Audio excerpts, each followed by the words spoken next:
បងប្អូនយើងមួយចំនួនហ្នឹងកាលពីមុនគាត់ចង់ឈប់ធ្វើការហើយមកធ្វើអនឡាញពេញម៉ោងហើយតើគាត់សម្រេចចិត្តបែបហ្នឹងត្រូវឬមួយក៏ខុសឥឡូវខ្ញុំមកមើលហើយបងប្អូនពិចារណាខ្លួនឯងទៅថាយើងសម្រេចចិត្តចង់ឈប់ធ្វើការហ្នឹងហើយមកធ្វើអនឡាញសុទ្ធសាធហ្នឹងតើយើងសម្រេចចិត្តខុសឬមួយក៏ត្រូវតើមើលទាំងអស់គ្នាបងប្អូនអញ្ចឹងខ្ញុំនឹងឆែកទិន្នន័យលុយដែលបានមកពី view នៅក្នុង Facebook page ហើយចំពោះ YouTube ចាំខ្ញុំនិយាយនៅពាក់កណ្ដាលវីដេអូឥឡូវយើងមកមើលពី Facebook page សិននៅក្នុង Facebook page បងប្អូនគិតថា 1k view ឬមួយក៏ 50k 100k នឹងបានប្រមាណឥឡូវខ្ញុំទៅឆែកវីដេអូដែលខ្ញុំទទួលបាន view 100k សិនអញ្ចឹង 100k តែយើងបានប្រមាណហើយបងប្អូនអញ្ចឹងខ្ញុំឆែកមើលសិនណាមើលអានេះខ្ញុំសតសិននេះហើយបងប្អូននេះរិចអញ្ចឹងអានេះប្រហែលជានេះ 100k បងប្អូនហ្នឹងហើយប្រហែលជា100អេមែនទេនេះ 100k បងប្អូន 100k អានេះអញ្ចឹងយើងអូសមកបងប្អូនយើងមើលតាមហ្នឹងនេះតាមនេះបន្តនេះ 100k ខ្ញុំបានត្រឹមតែខ្ញុំចុច view ហ្មងទៅនេះ 100k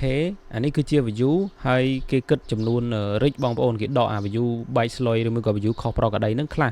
អញ្ចឹងសរុបជាលុយមកយើងបានត្រឹមតែ$2.30 សេនទេបងប្អូនគិតមើលទៅអញ្ចឹងវា1k វាអាចថាបានត្រឹមតែ1សេនទៅ2សេនទេហ្នឹងហើយជាធម្មតា view នៅក្នុងហ្នឹងភាគច្រើនគឺ 1k 1សេន 1k 1សេនបងប្អូនគិតមើល 1k 1សេន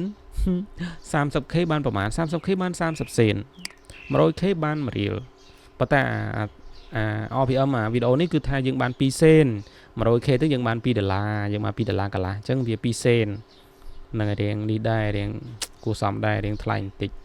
ប៉ុន្តែអាហ្នឹងខ្ញុំបានថ្លៃតែមួយណាបងប្អូនហើយវីដេអូបន្តទៀតមានដូចជាវីដេអូដែលទទួលបាន view មើលខ្ញុំមើលសិនកន្លែងនេះមើលយើងហ្នឹងបងប្អូនគិតមើលទៅបើសិនជាបងប្អូន raw view មិនបានខ្ទង់ 300k 400k 500k ទេ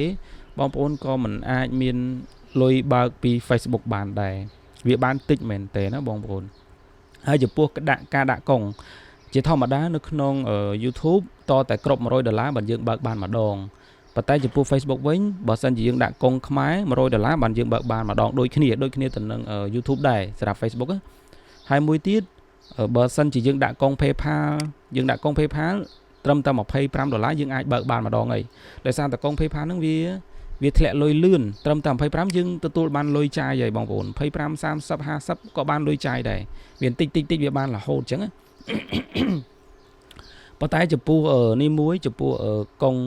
ខ្មែរយើងដាក់បានមែនប៉ុន្តែតតែគ្រប់$100អញ្ចឹងនេះបងប្អូនគិតពិចារណាមើលទៅ 1k 1សេនប៉ុន្តែចំពោះនេះវិញចំពោះ YouTube វិញចំពោះ YouTube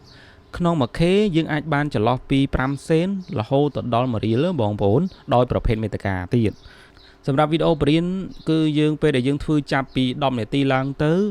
ពេលដែលយើងបាន 1k វាអាចបានចិត្ត1រៀលដែរគឺវាថ្លៃបងប្អូន1រៀលបងប្អូន 1k 1រៀលគឺថ្លៃណាថ្លៃជាងFacebook នឹងឆ្ងាយខ្លាំងណាស់ហើយបើសិនជាវីដេអូចម្រៀងវីដេអូសម្រាយរឿងអីក្នុង 1k យ៉ាងណាក៏យើងបាន10សេនឬមួយក៏20សេន30សេនដែរនេះបងប្អូនមើលជាក់ស្ដែងបងប្អូនឃើញអត់ view របស់ខ្ញុំ view វីដេអូនេះគឺ20នាទីបងប្អូន20នាទី 1k view ទេប៉ុន្តែខ្ញុំទទួលបានចំណូលជិត$2ឯណោះគឺ1រៀល50បងប្អូនគិតមើលទៅនេះឃើញអត់ឲ្យតែយើងបរៀនអីដែលគេចង់ចេះចង់ដឹងច្រើនគឺយើងនឹងទទួលបានចំណូលពីការបង្រៀនហ្នឹងឲ្យពីអឹមហ្នឹងគឺថ្លៃហើយហ្នឹងហើយខ្ញុំនេះមិនសូវដែរបាននេះមិនសូវដែរបានដឹងថាបងប្អូននឹងចង់រៀនអីខ្លះហើយអ្វីដែលបងប្អូនចង់រៀនហ្នឹងគឺខ្ញុំអត់មានឧបករណ៍នឹងបរៀនបងប្អូនភាគច្រើនគឺចង់មើលខ្ញុំបរៀនតាមរយៈទូរស័ព្ទហើយដល់ពេលខ្ញុំអត់សូវដែរបានខ្ញុំអត់មានទូរស័ព្ទអញ្ចឹងពិបាកដែរនេះឥឡូវយើងមើលនេះ14នាទីនេះត្រូវអានេះ 1k view ឥឡូវយើងមើលវីដេអូនេះម្ដងបងប្អូននេះអានេះ40នាទីខ្ញុំបរៀន40នាទីរៀងវែងបន្តិច40នាទីមានអ្នកណាគេចុច dislike យើងទៀតអត់ជួយចិត្តការបង្រៀនរបស់យើងទេអត់ជួយចិត្ត3នាក់អញ្ចឹងនេះយើងមើលកន្លែងលុយនេះតើបានប្រមាណ 4k ហ្នឹងបានប្រមាណបងប្អូនទាយមើលបានប្រមាណ$6.20សេនហើយអ្នកមើលនៅតែមើលតែ3 4 5 4អ្នកមើលរាល់ថ្ងៃមើលរាល់វិនាទី 75k បាន$6 ហើយ RPM គឺចិត្តរៀលនឹងឯង$6.20 4k ណាតែបងប្អូនតែ 4k ណាគឺវីដេអូបរិញ្ញាគឺអញ្ចឹង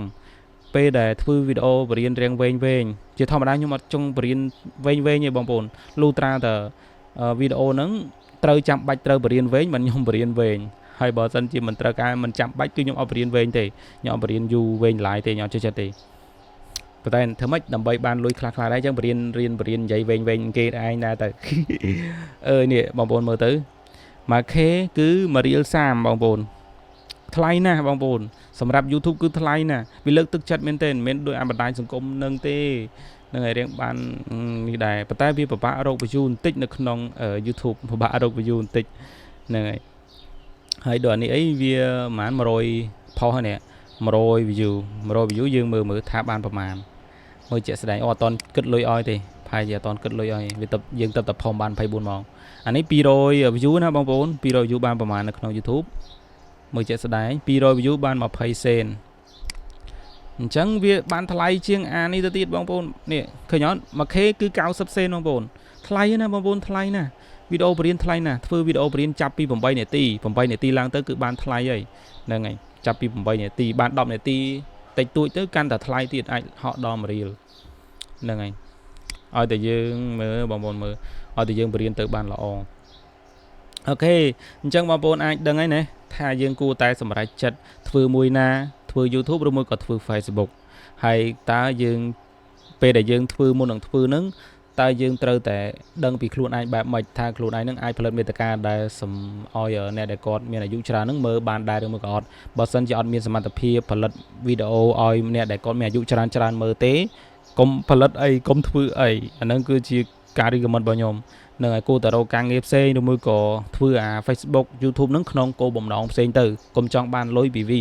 ហ្នឹងហើយយើងអាចថាធ្វើ Facebook YouTube ហ្នឹងដើម្បីផ្សព្វផ្សាយពាណិជ្ជកម្ម